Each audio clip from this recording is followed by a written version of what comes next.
Yes 9th class batch 2 students paper discussion करेंगे। Atoms and molecules का paper दिया आपने, तो आपके साथ सबके पास अपने अपने पेपर्स होंगे।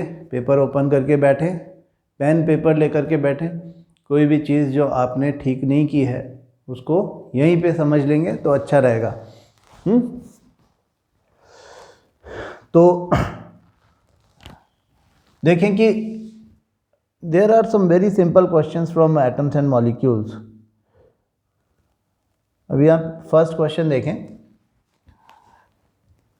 Which of the following illustrates the law of conservation of mass? 12 gram of carbon monoxide reacts with 32 gram of oxygen to form 45 gram of carbon dioxide। इन दोनों का सम इसके बराबर होना चाहिए था। 32 and 12 is 44, यहाँ पे 45 लिखा हुआ है, तो ये तो पॉसिबल ही नहीं है। 1.7 gram of silver nitrate reacts with 0.365 gram of hydrochloric acid to form 1.435 gram of AgCl and अब इन दोनों को ऐड कर लें। 1.70 plus 0.365, this is the mass of reactants 2.065 gram reactants का मास हो गया। प्रोडक्ट्स का मास देखें 1.435 ग्राम प्लस 0.63, तो 5602। 2.065 ग्राम ये भी है और 2.065 ग्राम ये भी है, दोनों बराबर हैं, मतलब ठीक है बात। यहाँ पर law of conservation of mass follow हो रहा है। 12 gram of carbon is heated in vacuum and on cooling there is no change in mass. तो यहाँ पर क्योंकि कोई केमिकल रिएक्शन ही नहीं हुई है, नो चेंज इन मास से कई लोग ये वाला आंसर टिक कर देते हैं, लेकिन ये एक्चुअली दिस इज रॉन्ग। हमने कहा था कि the law of conservation of mass is that mass can neither be created nor be destroyed during a chemical reaction. तो ये केमिकल रिएक्शन थोड़ी है। हाँ, जब आपने इसको केमिकल रिएक्शन होगी तभी तो आपका law of conservation of mass या any law of constant proportion, कोई भी मास होगा तो वो किसी लॉ ऑफ केमिकल कॉम्बिनेशन होता है। अगर केमिकल कॉम्बिनेशन हुआ नहीं, केमिकल रिएक्शन हुआ ही नहीं, तो थोड़ी वो एप्लीकेबल होगा। कार्बन को आपने या किसी भी सब्सटेंस को आपने सिर्फ गर्म कर दिया और छोड़ दिया, तो उससे ये नहीं कहते कि उसका केमिकल रिएक्शन हो गया है ना। तो इसको हटा देते हैं, है ना। बी यहाँ पे आपका, जिन लोगों ने बी ऑप्शन लिखा हुआ है वो सही है। What is AMU? AMU is atomic mass unit which quantity is measured in terms of AMU? This is atomic mass, atomic mass या mass number in terms of AMU लिखा जाता है।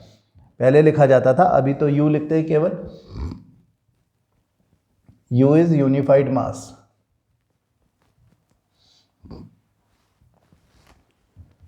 है ना।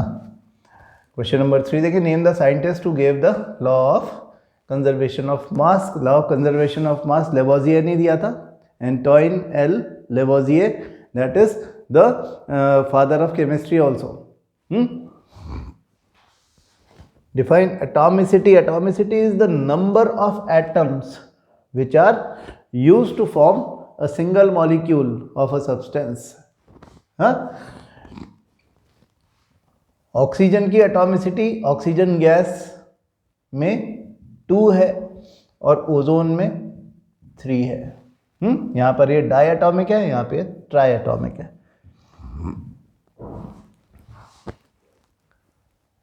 ठीक है, फिर ये क्या लिखा हुआ है क्वेश्चन नंबर 4 की जगह इसको 5 कर लें। Question number 5, 2 statements are given, assertion reasoning का क्वेश्चन है। तो देखें क्या है question number 5। Valency of an atom is always the number of electrons in its outermost shell. गलत बात है। Sometimes it is true. Sodium outermost shell में 1 इलेक्ट्रॉन, तो वैलेंसी 1। मैग्नीशियम आउटरमोस्ट शेल में 2 electrons, valency 2। Aluminium outermost shell में 3 electrons, valency 3, carbon outermost shell में 4 electrons, valency 4, लेकिन उसके बाद नाइट्रोजन आउटरमोस्ट शेल में 5 electrons, valency 3, because it requires 3 electrons in order to become stable. Oxygen outermost shell में 6 electrons, valency 6 थोड़ी है, 2 है, क्योंकि it requires 2 electrons to complete its octet. Fluorine chlorine outermost shell में 7 electrons each, requires 1 electron, valency 1 है। और inert gases में helium outermost shell में 2 इलेक्ट्रॉन्स, नियॉन आउटरमोस्ट शेल में 8 इलेक्ट्रॉन्स, आर्गन आउटरमोस्ट शेल में 8 electrons again. They don't have the valencies 2, 8, 8, they have the valency 0। सो हमेशा ऐसा नहीं होगा कि आउटरमोस्ट शेल में जितने इलेक्ट्रॉन, ऐसा कभी कभी हो सकता है, ऐसा in the case of metals, ऐसा in the case of hydrogen हो सकता है, लेकिन मोस्ट ऑफ द केसेस ऐसा नहीं होता। कार्बन के केस में भी ऐसा होता है कि आउटरमोस्ट शेल में जितने इलेक्ट्रॉन्स है उतनी वैलेंसी हो, लेकिन ऐसा हमेशा नहीं होता। तो valency of an atom is always the number of electrons in its outermost shell, गलत बात है। Valency of an atom is used to form molecular formula of a compound, ये बात ठीक है। तो option 4 A is false but R is true, यही correct रहेगा। अब 3 मार्क क्वेश्चन हैं। डिफाइन इलेक्ट्रॉनिक कन्फिग्रेशन, हमने बताया था आपको electronic configuration is the distribution pattern of electrons in an atom. किसी एटम में इलेक्ट्रॉन्स का डिस्ट्रीब्यूशन पैटर्न उसका इलेक्ट्रॉनिक कन्फिग्रेशन कहलाता है। अपने को उससे क्या फ़ायदा कि हमें ये पता चल जाता है उससे कि आउटरमोस्ट शेल में कितने इलेक्ट्रॉन्स हैं, यानी वैलेंस शेल में कितने इलेक्ट्रॉन्स हैं, यानी what is the number of valence electrons in that. उससे क्या फ़ायदा, उससे ये फ़ायदा कि नंबर ऑफ वैलेंस इलेक्ट्रॉन को देख करके ही हमें पता चलता है कि वैलेंसी कितनी है। अगर आउटरमोस्ट शेल में इलेक्ट्रॉन्स यानी वैलेंस इलेक्ट्रॉन्स का नंबर 1, 2, 3 या 4 है तो वैलेंसी रिस्पेक्टिवली 1, 2, 3 या 4 होगी। अगर 6, 7, 8, 5, 6, 7, 8 है तो फिर वैलेंसी रिस्पेक्टिवली 3, 2, 1 एंड 0 होगी। तो वैलेंस इलेक्ट्रॉन्स का नंबर हमको इलेक्ट्रॉनिक कन्फिग्रेशन लिखे बिना पता नहीं चल पाता है, इसलिए ये इम्पॉर्टेंट बात है। फिर वैलेंसी इज़ आपकी बुक में लिखा हुआ है कंबाइनिंग कैपेसिटी। मैंने आपको लेकिन बोला था कि ठीक है ये बात भी लिख दो, बट ऑलवेज राइट और ऑलवेज से that valency is the number of electrons an atom loses और गेन्स और shares in order to complete its octet और in order to become stable. हाँ, वैलेंसी वो नंबर ऑफ इलेक्ट्रॉन्स है जो एक एटम लूज करता है, गेन करता है या तो शेयर करता है in order to become stable. Stable होने के लिए या अपना ऑक्टेट कंप्लीट करने के लिए जितने इलेक्ट्रॉन्स कोई एटम लूज करता है, गेन करता है या शेयर करता है, that number is the valency of that particular atom और element. Then ion is a charge particle, जिस पर चार्ज क्यों आ गया, क्योंकि उसने या तो इलेक्ट्रॉन लूज कर दिया या तो इलेक्ट्रॉन गेन कर दिया in order to become stable. अपना ऑक्टेट कंप्लीट करने के लिए जब एक एटम अपना इलेक्ट्रॉन लूज कर लेता है या गेन कर लेता है तो उसके number of electrons number of proton से कम या ज़्यादा हो जाते हैं। अगर कम हो जाते हैं तो फिर वो एक कैटायन बन जाता है, पॉजिटिवली चार्ज आयन बन जाता है। अगर इलेक्ट्रॉन गेन कर लेता है तो नंबर ऑफ इलेक्ट्रॉन ज़्यादा हो जाते हैं प्रोटॉन्स के कंपैरिजन में और उस पर नेगेटिव चार्ज आ जाता है, हम उसको एनायन बोलने लगते हैं। तो ये एक 3 मार्क का क्वेश्चन था, केवल डेफिनेशन थी इसमें। क्वेश्चन नंबर 7 देखें। Right the name of compounds represented by the following formulas. K2CO3 potassium carbonate, potassium carbonate सीधा सीधा नाम, K is potassium, CO3 is carbonate. आपको पता है अगर दोनों का मतलब तो आप एज इट इज नाम लिख दें। Sodium sulphate, calcium bicarbonate, hydrogen sulphide, potassium permanganate, aluminium hydroxide. केवल आयंस के नाम लिखने हैं। हमने कहा था कि पेज नंबर 38 पर टेबल जो दे रखी है उसको याद कर लो अच्छे से, और मैंने जो टेबल लिखवाई थी उसमें जो जो एक्स्ट्रा है वो उसी टेबल पे पेंसिल से लिख दो। जिन लोगों ने ये फॉलो किया होगा उनको ये क्वेश्चन बिल्कुल आसान लगा होगा। What are polyatomic ions? Polyatomic ions are the group of atoms which have combined charge over them, जिनके ऊपर accumulated चार्ज होता है, कंबाइंड चार्ज होता है। जैसे कि हमने यहाँ पे देखे CO3 कार्बोनेट, CO3 पावर -2, यहाँ दिख रहा है सल्फेट SO4 -2, जो पावर है वही वैलेंसी है। बाइकार्बोनेट या hydrogen carbonate HCO3 minus, sulphide तो पॉलीएटॉमिक नहीं है, MnO4 माइनस परमैंगनेट और OH माइनस हाइड्रोक्साइड। ये सब क्या है? ये सब पॉली एटॉमिक आयंस हैं। अमोनियम NH4 प्लस यहाँ पे लिखा हुआ दिख रहा है हमको, है ना?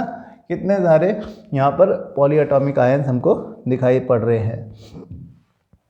तो the group of atoms which have combined charge over them is known as polyatomic ion. Write the formulae and names of compounds by combination of Fe+3SO4-2। Valency दी हुई है, आयरन के नीचे 3 लिख दो, सल्फेट के नीचे 2 लिख दो और क्रिस क्रॉस कर दो। हाँ, Fe2, सल्फेट के पहले ब्रैकेट लगाओ SO4 और फिर उसके नीचे 3 लिखो।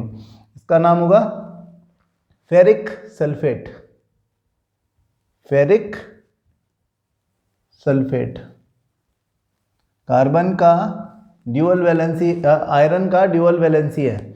ड्यूअल वैलेंसी मतलब इसकी वैलेंसी +2 भी हो सकती है, +3 भी हो सकती है। जब +2 यूज़ होती है तो हम बोलते हैं फेरस, +3 होती है तो हम बोलते हैं फेरिक। लेकिन आपको अगर आयरन लिखना है, फेरस फेरिक नहीं लिखना, तो फिर लिखो आयरन। यहाँ पे वैलेंसी कितनी है? 3 है, तो ब्रैकेट में लिखो 3 इस तरह से। और क्या बना है? सल्फेट, इसका नाम लिख दो आयरन 3 सल्फेट। तो नाम भी तो लिखना है, तो नाम हम या तो फेरिक सल्फेट लिखे या आयरन सल्फेट लिखे। आयरन के ब्रैकेट में 3 लिखा होना चाहिए। Ammonium carbonate, ammonium is NH4। फिर से वैसे करेंगे, कार्बोनेट क्योंकि वैलेंसी 2 है, CO3 कार्बोनेट, इसके ऊपर -2 था मैंने यहाँ लिख दिया, इस पर +1 था मैंने यहाँ लिख दिया, क्रिस क्रॉस किया। तो अमोनियम NH4 है पॉलीएटॉमिक आयन, उसके बाहर 2 लिखा ब्रैकेट लगा के, कार्बोनेट एज इट इज रहने दिया, अमोनियम कार्बोनेट बन गया। हाँ, इसका नाम ammonium carbonate NH4 whole twice CO3। Write the formula of ammonium chloride. अब अमोनियम क्लोराइड लिखना है तो NH4Cl माइनस, मतलब अमोनियम भी 1 क्लोरीन भी 1, तो एज इट इज इनको हमें यूज कर लेना है। अमोनियम क्लोराइड बन गया NH4Cl। और मैग्नीशियम हाइड्रोक्साइड, मैग्नीशियम लिखो Mg, hydroxide OH,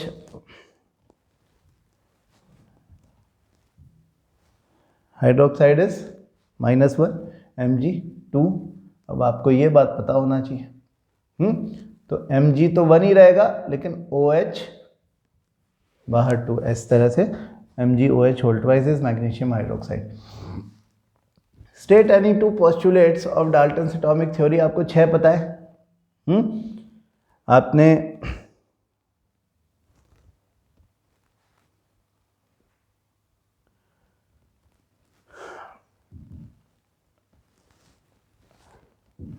Dalton's atomic theory जो पढ़ी है, उसमें पहला पॉइंट क्या था कि all the matter is made up of very small particles, very tiny particles, very tiny indivisible particles, है ना, very very tiny particles called atoms, पहला।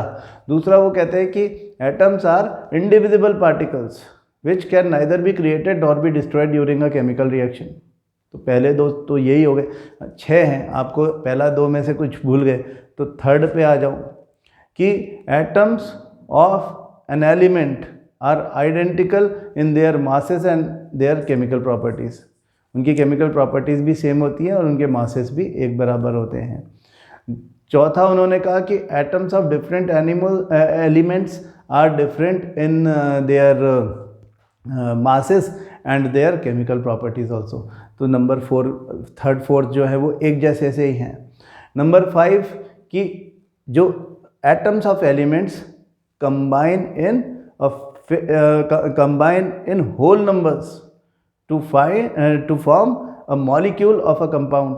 किसी कंपाउंड का मॉलिक्यूल बनाने के लिए डिफरेंट एलिमेंट्स के जो एटम्स होते हैं वो whole numbers, small whole numbers में, होल नंबर भी ऐसा नहीं, small whole numbers 1 2 3 small whole numbers में ही कंबाइन होते हैं और कंबाइन होकर के मॉलिक्यूल ऑफ दैट कंपाउंड बना देते हैं।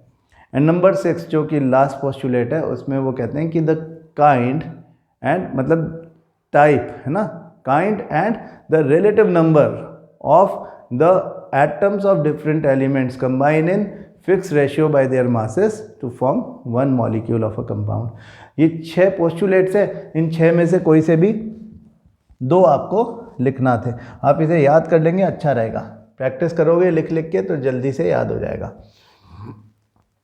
अच्छा जी, फिर ये हो गया question number 10। State the law of constant proportion. Law of constant proportion क्या बोलता है कि different atoms of different elements combine in a fix ratio by their masses to form one molecule of a compound. किसी compound का molecule बनाने के लिए अलग अलग एलिमेंट के atoms fix ratio by their masses combine होते हैं। That is why the compounds have a fix formula. किसी कंपाउंड को फिक्स फार्मूला से रिप्रेजेंट किया जा सकता है। 2 gram of hydrogen combines with 16 gram of oxygen to form water. तो how many gram of water will be formed? तो ये तो सिंपल बात है, H2 + O2 gives H2O, where H2O में लॉ ऑफ कांस्टेंट प्रोपोर्शन के हिसाब से 2 × 1 + 16 यानी 2:16 का ही रेशियो है, यानी 1:8 का ही रेशियो है।